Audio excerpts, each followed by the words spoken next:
Bharatiya Janata party ने अपना स्थापना दिवस मनाया, कार्यालय में स्थापना दिवस मनाया। दुर्भाग्य है कि उत्तर प्रदेश का मुखिया योगी आदित्यनाथ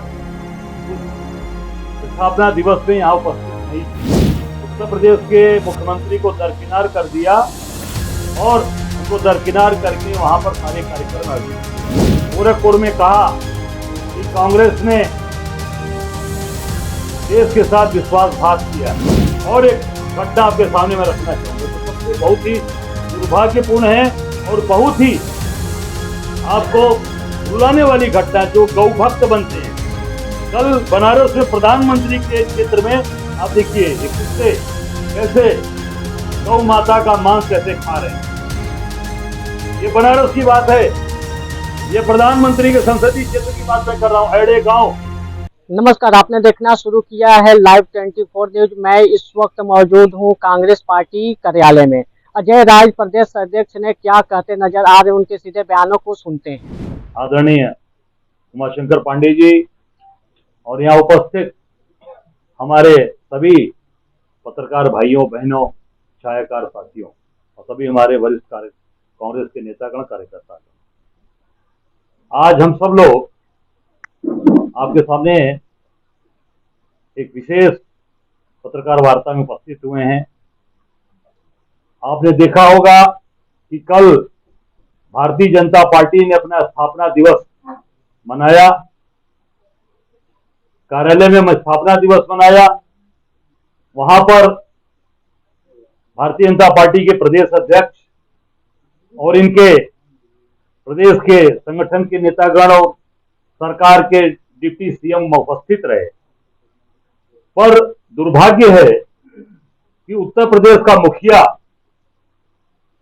योगी आदित्यनाथ उस स्थापना दिवस में यहां उपस्थित नहीं थे। वो गोरखपुर में थे, सेल्फी ले रहे थे, सेल्फी लेकर डाल रहे थे और ये पूरी तरीके से ये साबित करता है कि भारतीय जनता पार्टी जो स्थापना दिवस मना रही थी उसमें उनको दरकिनार कर दिया, उत्तर प्रदेश के मुख्यमंत्री को दरकिनार कर दिया और उनको दरकिनार करके वहां पर सारे कार्यक्रम आयोजित किए गए। आप सबको ज्ञात होगा कि वहां पर वीडियो कॉन्फ्रेंसिंग के जरिए वरिष्ठ नेताओं को जोड़ा गया, संबोधित किया गया, जिसमें इनके पूर्व प्रदेश अध्यक्ष कलराज मिश्रा जी, राजनाथ सिंह, अन्य नेतागण भी उपस्थित उसमें जुड़े। और उस वीडियो कॉन्फ्रेंसिंग के जरिए योगी आदित्यनाथ को भी दूर रखा गया, उससे भी इनको नहीं जोड़ा गया। ये साबित करता है कि पूरी तरीके से भारतीय जनता पार्टी के अंदर जबरदस्त तरीके से मतभेद है, आपस में जबरदस्त इनके तनाव है और पूरी तरीके से आपस में ये लोग लड़ रहे हैं। योगी जी ने कल गोरखपुर में कहा कि कांग्रेस ने देश के साथ विश्वासघात किया है।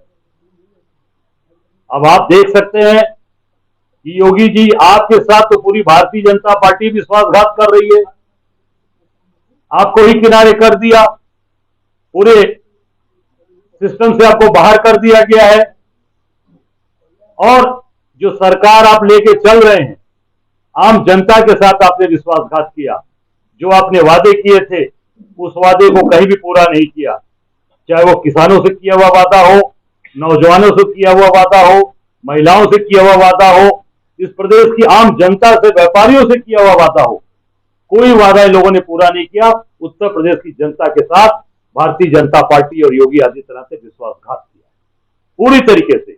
आप देख सकते हैं, चाहे किसानों से कहा गया, मोदी ने कहा था, योगी ने 2022 में आमदनी दुगना कर देंगे, नौकरी रोज लाठियों से, चाहे प्रयागराज में आप देख सकते हो, चाहे वो लखनऊ में आप देख सकते हैं, 69,000 शिक्षक अभी भी घूम रहे हैं, अभी वो कोर्ट के चक्कर लगा रहे हैं, नहीं हुआ।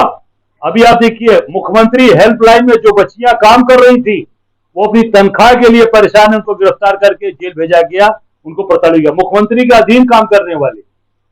ये क्या है? ये सबसे बड़ा विश्वासघात है। पूरे प्रदेश के अंदर बुलडोजर चलवाना, मंदिर में बुलडोजर चलवाना, मस्जिदों को तोड़वाना और रोज नोटिस देना, सारे फर्जी इनकाउंटर कराना, पूरी तरीके से आपने पूरे प्रदेश की जनता के साथ विश्वासघात किया है। और एक घटना आपके सामने में रखना चाहूंगा जो सबसे बहुत ही दुर्भाग्यपूर्ण है और बहुत ही आपको रुलाने वाली घटना, जो गौ भक्त बनते हैं। कल बनारस में प्रधानमंत्री के क्षेत्र में आप देखिए ये कुत्ते कैसे गौ माता का मांस कैसे खा रहे हैं।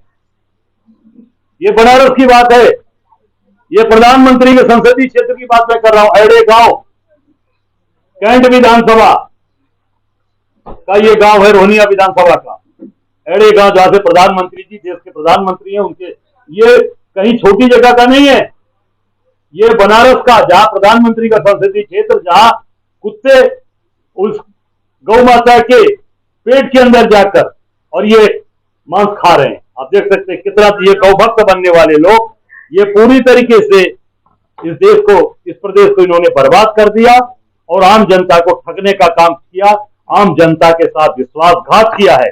कांग्रेस इस देश को बनाने में, इस देश को बचाने में और इस देश को आगे ले जाने में हमने हमेशा जनता का विश्वास जीता है। जनता के साथ हम खड़े रहें। धन्यवाद। और एक बताना चाहूंगा, एक हमारा कार्यक्रम, ये 11 तारीख को हम ये लीगल सेल का कार्यक्रम कर रहे हैं। ये महात्मा ज्योतिबाई फुले के जन्म दिवस के अवसर पर अधिवक्ता सम्मेलन, जिसमें हमारे अभिषेक मनु सिंघवी जी और हमारे सलमान खुर्शीद जी मुख्य अतिथि के रूप में, अभिषेक मनु सिंघवी जी हमारे लीगल चेयरमैन है ऑल इंडिया के, और हमारे सलमान खुर्शीद जो वरिष्ठ हमारे अधिवक्ता हैं और हमारे नेता हैं, और रिंकू जी के तत्वाधान में जो हमारे प्रदेश के लीगल सेल हैं, वो उनके तत्वाधान में ये कार्यक्रम का आयोजन हमारे गांधी भवन सभागार कैसर बाग में लखनऊ में किया जाएगा 11 तारीख को 10:30 बजे। धन्यवाद। अध्यक्ष जी, अंडों में एक्सपायरी डेट लिखी जानी थी, लेकिन आज जो कैबिनेट बैठक हुई है उसमें ऐसा कुछ भी प्रस्ताव चर्चा तक नहीं हुई। बताया जा रहा है कि जो प्राइवेट कंपनी है उनके दबाव में ये नियम नहीं लागू हो रहा है। देखिए, ये पूरी तरीके से अब ये इन्होंने सरकार में पहले घोषणा की थी, सरकार का की घोषणा है कि हम लगाएंगे, तो वो उनको काफी मोटा चंदा मिल गया होगा सरकार को। ये तो सारा काम चंदे के लिए करते हैं, मोटा पैसा भारतीय जनता पार्टी को मिल गया होगा, इसने सारी चीजों को स्थगित कर दिया। जी, आप अभी कल शंकराचार्य जी से मिले थे, उनकी यात्रा भी हुई थी गौरक्षा को लेकर के, और वो गौ को माता का दर्जा दिलाने के लिए आंदोलन भी कर रहे हैं। तो क्या आप ये आश्वासन देंगे कि अगर कांग्रेस की सरकार बनती है तो गौ को माता का दर्जा? निश्चित तौर से हम उनके साथ खड़े हैं। शंकराचार्य जी की जो बात है वो बात पहले उत्तर प्रदेश सरकार से, केंद्र की सरकार से, कि जो गौ भक्त बनती है। आप देखिए ये गौ भक्ति ये क्या है। आप देखिए ये गौ भक्त, हमारे समय में तो ऐसा नहीं था। कांग्रेस के समय का कोई एक वीडियो फोटो दिखा दीजिए। ये प्रधानमंत्री के संसदीय क्षेत्र, गौ माता का दूध हम पीते हैं। आप जिसको गौ माता कहते हैं, जिसको पहली गौ राशन खिलाते हैं हम, ये हाल है। हम लोग निश्चित तौर से शंकराचार्य जी की बात से 100% सहमत है। अजय जी, योगी कैबिनेट में डॉक्टर अम्बेडकर की प्रतिमा की छत, बाउंड्री वाल और सौंदर्यीकरण का प्रस्ताव पास हुआ है। प्रत्येक विधानसभा में 10 स्मारकों का विकास होगा। 403 विधानसभा के 403 करोड़ रुपया जारी। अब ये तो अभी इन्होंने बड़ी बड़ी बात कही ना, जनता के साथ और बड़ी बड़ी बात कही है, उसको पूरा करें। निश्चित तौर से डॉक्टर अम्बेडकर साहब का सम्मान होना चाहिए और उनके सम्मान में निश्चित तौर से चीजों को करना चाहिए, पर सरकार केवल झूठ बोलती है, जनता को ठगने का काम करती है। शिक्षा मित्रों और उद्देशकों का पैसा बढ़ाने का भी प्रस्ताव आज कैबिनेट में पास हुआ है। अब 10,000 के बजाय 18,000 और 9,000 के बजाय 17,000। मेरी मांग है कि जो शिक्षा मित्रों को पहले तनख्वाह मिलती थी वो तनख्वाह दी जाए। ये झूठा जुमला क्या दिखा रहे हैं। उसको जो 35,000 रुपया देते थे शुरुआत में, उसको लाके 10,000 कर दिया, मानदेय तय कर दिया आपने। उसको किया जाए, जो पुराना आप देते थे शिक्षा मित्रों को, वो पैसा उनको दिया जाए। मेरी मांग है सरकार। सरकार ने कह रहे हैं महिलाएं परेशान है, जैसे कि आपने बताया कि जो हेल्पलाइन नंबर की जो वहां पर भर्ती की महिलाएं, वो भी प्रदर्शन कर रही है और भी महिलाएं प्रदर्शन कर रही है, जैसा कि इसको का मुद्दा भी अभी भाई साहब ने उठाया। तो आपको क्या लगता है, आप क्या आश्वासन देंगे आने वाले समय में? क्या कांग्रेस उन महिलाओं के लिए, उन लोगों के लिए क्या करेंगे? हम उन महिलाओं के साथ विश्वासघात नहीं करेंगे। ये विश्वासघाती हैं। हम जो कहते हैं वो करते हैं। कांग्रेस के समय में उठाकर देख लेंगे। जो हमने कहा था उसे पूरा किया और हमने रोजगार दिया, हमने सम्मान दिया। आपने सुन ही लिया होगा कि अपने बयान में क्या कहते नजर आ रहे हैं अजय राय जी ने। तब तक के लिए हमारे न्यूज को सब्सक्राइब करें, लाइक करें। धन्यवाद।